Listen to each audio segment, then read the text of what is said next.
গাল ডাকছো কেন? দাঁড়াও। ওমা, তোমার গালে কি হয়েছে? না আমার গালে তো কিছু হয় নাই। তাই এরকম আটকে রাখছো কেন গাল? কই হাত কেন কি আছে? নিজের গাল নিজে ধরে রাখবো না? হাত নামাইতে গেছে, হাত নামাও। এই যে সরাসি তো।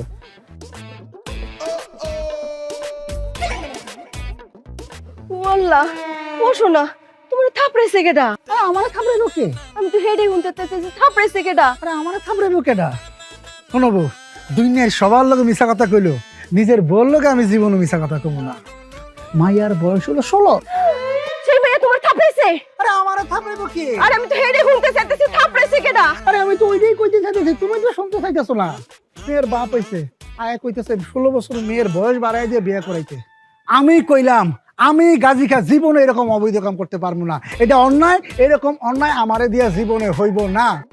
হায় আল্লাহ, মাইয়ার বাপ তোমার থাপড়াইছে? আরে আমারে থাপড়াইবো কে? আমি তো হেডে হুনতে চাইতেছি, থাপড়াইছে কেডা? আরে আমি তো ওইটাই কইতে চাইতেছি, কিন্তু তুমি তো শুনতেই চাইতেছো না। একটু সময় দাও তারপর কই।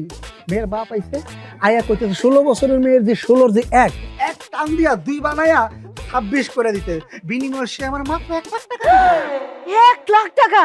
এটা তুমি নেও না, হেলেকে থাপড়াইছে? আরে আমারে থাপড়াইবো কে? আরে আমি তো হেডে হুনতে চাইতেছি, থাপড়াইছেটা কেডা? আরে আমি তো ওইটাই কইতে চাইতেছি, কিন্তু তুই তো শুনতেই চাইতেছিস না, আবার সময় দিতেছিস না। মেয়ের বাপ আইছে, তারপর মেয়ের মা আইছে, তারপর মেয়ের খালু আইছে, তারপর মেয়ের দুলাভাই আইছে। সবাই মিল্লা তোমার থাপড়াইছে? আরে আমারে থাপড়াইবো কে? আমি কিন্তু হেডে হুনতে চাইতেছি। আমি তো ওইটাই কইতে চাইতেছি, তুই তো ওইটাই হতে পারতাছিস না। ও তাইলে তারপর তারা সবাই একযোগে মিলে আমার দিকে তাড়াইলো, আমি তাকে খাড়া খেলাম। এই আস্তে খাড়ান, আপনার উদ্দেশ্য কি? তারা সবাই মিলে আমারে কইলো তারা নাকি আমারে থাপড়াইলো।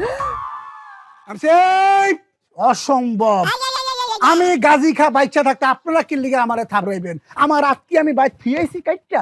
আমার হাত দিয়ে আমার লগে, আমি আমার হাত দিয়ে আমার নিজে নিজে থাপড়াম। তারপর আমি আমার এই ডাইনার দিয়া ইচ্ছা মতো বাম গেলে এই যে এমন এমন থাপড়াইলাম। এই দেখো দেখাচ্ছে না, 5টা আঙুল লেগে গেছে। ভালোই করছো, অন্তত সম্মানটা নিয়ে তো বাইতে আইছো।